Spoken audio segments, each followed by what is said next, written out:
In this lab, Lab 4, we examine the motion of a mass oscillating on a spring while the spring moves in an arc-like motion. We examined this motion in Tracker, and from that data we made a model to predict the mass's motion. My data closely follows my model, but some error occurs because of the drag force that the model does not account for, and some inaccuracy in finding the point mass on Tracker. In order to make our model, we first need to extract data from Tracker. I set the axes so that the origin is at the fixed point at the top of the spring and the negative y-axis is pointing downward. I track the motion using point mass and save the position data in a CSV file to be used later to compare to our model. In order to predict the motion, we need to use Newton's second law, which states that the final velocity is equal to the initial velocity plus the net force over the mass times the change in time. Now we know that our initial velocity is 0 because the block starts from rest.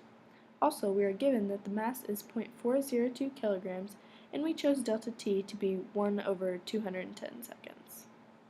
This means all we need to find is the net force. We know that our net force is the force of the spring minus the force of gravity. We know that the force of gravity is the mass times the gravitational constant, which is 9.8. The force of the spring is also known to be the spring constant times the stretch of the spring.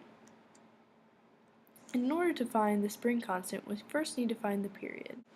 Tracker gives us two periods, one for the x direction, which happens to be around 1.653 seconds, and one for the y direction, about 1.53 seconds. I found these values from averaging 3 different periods for each direction. The x direction has to do with the amount of time it takes for the spring to sway from side to side, and the y direction is the amount of time it takes the spring to go up and down once. This is the value that we'll use in our further calculations.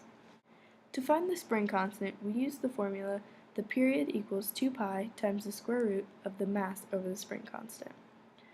For my value of the period, we previously found that to be 1.53 seconds. This results in a spring constant of 7.117 newtons per meter. Then, because we know the spring force and the gravitational force are equal, we can easily solve for the stretch of the spring. We know the initial length, which is 0.7 meters, and once we plug all those numbers in, we find that the length of the stretched spring is 0.1465 meters. Once we plug these values into our Python code, we can run it, and we see that our model is a pretty good predictor for the motion of the spring and the mass.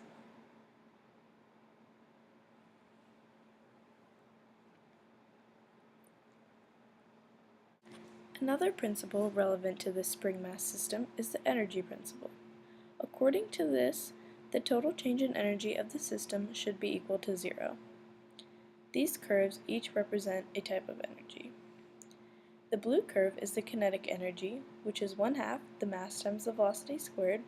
The red curve is the spring potential energy, which is 1/2 times the spring constant times the stretch squared. And the green curve is the gravitational potential energy, which is 1/2 the mass times gravity times height, which in this case is the y position of the spring. The sum of all of these is the yellow line, which lies at 0, showing that the energy principle is indeed upheld.